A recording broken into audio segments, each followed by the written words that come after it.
স্ট্যাচুটা দেখছো, এটা বিখ্যাত তামিল পোয়েট থিরুভাল্লুর স্ট্যাচু। এই স্ট্যাচুটার উচ্চতা 41 মিটার। তিনি তামিল কবি ছিলেন। এবার আসা যাক বিবেকানন্দ রকের কথা। বিবেকানন্দ রকতে যখন এখানে আমরা দাঁড়িয়ে আছি, এটা ভারতের যে মেনল্যান্ড সেখান থেকে 500 মিটার দূরে এই বিবেকানন্দ রকটা। এটা বোটে করে আমরা এসেছি। বিবেকানন্দ রক এটা 1970 সালে বিবেকানন্দ স্মৃতিরক্ষার্থে রামকৃষ্ণ মিশন চেন্নাই দ্বারা বানানো হয়েছিল। আগেই বললাম এই যে স্ট্যাচুটা দেখছো, এটা থিরুভাল্লুর। তো এবার আসা যাক আমি বিবেকানন্দ।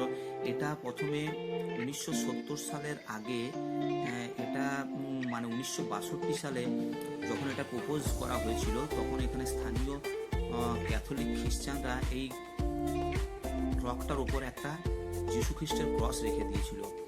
তো তারপরে অনেক দিন পর গিয়ে 1962 সালে চেন্নাইয়ের তখনকার দিনে তৎকালীন মাদ্রাস ছিল, চেন্নাইয়ের এক ঐতিহাসিক রায়ে এই জায়গাটা খ্রিস্টানদের থেকে ওই ক্রসটা সরিয়ে নিতে হয় এবং এটা রাতারাতি তারা কাজটা করেছিল। তো তারপরেই এখানে বিবেকানন্দ রক প্রতিষ্ঠিত হয়েছিল। এইখানে বিবেকানন্দ মণ্ডপম রয়েছে।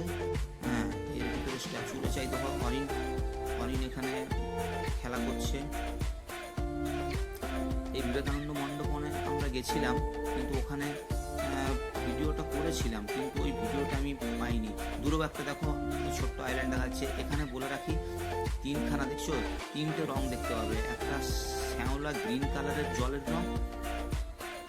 আচ্ছা, এই দেখো আবার আমরা চলে এসেছি বারাণসীতে। এখানে সন্ধ্যা আরতি হচ্ছে। এটা হরকি পৌরি ঘাট, হরিদ্বার। সরি, তোমাদেরকে বারাণসী বলছি, এটা হরিদ্বারে। কারণ আমি এই বছরই আবার বারাণসীও গেছিলাম, তো ভুলে গেছিলাম যে এটা হরিদ্বার। মানে পরে আমার মনে পড়ছে যে না, এটা এখানে প্রতিদিন সন্ধ্যায় সন্ধ্যা আরতি হয়। এই আরতিটা দেখার জন্য ভারত তো বটেই, বিদেশিরাও পর্যন্ত হরিদ্বারে আসে এই গঙ্গার আরতি দেখতে। এটা হরকি পৌরি ঘাট। আমরা এই দিক থেকে বসেছিলাম আর ওই দিকে তোমার আরতি হচ্ছে। খুব সুন্দর লাগছে জায়গাটা। প্রত্যেকেই এখানে দেখো বসে রয়েছে। এই জায়গাটা বিকেল থেকে আসতে হয়। যে যত তাড়াতাড়ি পারবে এসে জায়গা নেই। মানে বিকেল থেকেই রোদ থাকতে হয়, সন্ধ্যার সময় আরতিটা হয়। এখানে চাইলে তোমরা ডোনেশন করতে পারো। সন্ধ্যা আরতির ডোনেশনও হয়। সেখানে স্থানীয় ভলেন্টিয়াররা রয়েছে, ওরা কুপন কাটে। বসে থাকাকালীনই তোমাদেরকে কুপন দিয়ে যেতে পারে। আবার অনেক সময় আরতি দেখা হয়ে যায়, তারপরেও এই কুপন দেয়। আমরাও কুপন কেটেছিলাম, আর সন্ধ্যা আরতি ডোনেশন দিয়েছিলাম। দেখো কি সুন্দর লাগছে এই যে দৃশ্যটা। এটা পৃথিবীর কোনো দেশে আর দেখা যায় না। যে আমাদের সনাতনী পরম্পরা কত রিচ ইন কালচার, সেটা তোমরা দেখতে পাচ্ছ। আমার মনে হয় না অন্য কোনো ধর্মে এত রীতি রেওয়াজ রয়েছে। সনাতনী ধর্মের ঐতিহ্যই একটা আলাদা। আমি সনাতনী হিসাবেও খুব গর্বিত ফিল করি যে আমার ধর্মের কালচার, আমার ঐতিহ্য এত রিচ।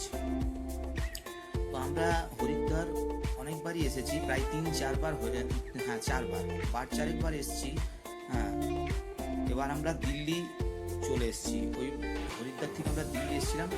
এটা এই পার্লামেন্ট, রাষ্ট্রপতি, দেখো কত ছোট তখন। এই দেখো রাষ্ট্রপতি ভবন, পার্লামেন্ট সব রয়েছে এদিকে। আর ইন্ডিয়া গেটটাই সোজা। এই দেখো ও দূরে দেখা যাচ্ছে ইন্ডিয়া গেট। এই দিকে সোজা গেলে এটা ইন্ডিয়া গেটের রাস্তা, আর এই দিকটা আর অপোজিটটা রাষ্ট্রপতি ভবন।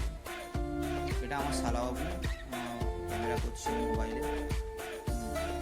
এই জায়গাতেই দিল্লিতে ওই 26শে জানুয়ারি প্যারেড হয়। এখানে পিঙ্কু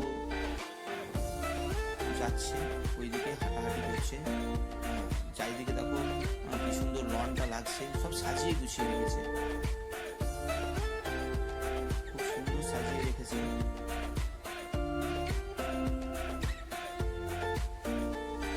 এই দেখো এইগুলো সেই নর্থ ব্লক, সাউথ ব্লক। এই দিকটা মনে হয় সাউথ ব্লক, আর ওই দিকটা নর্থ ব্লক, তার অপোজিটটা।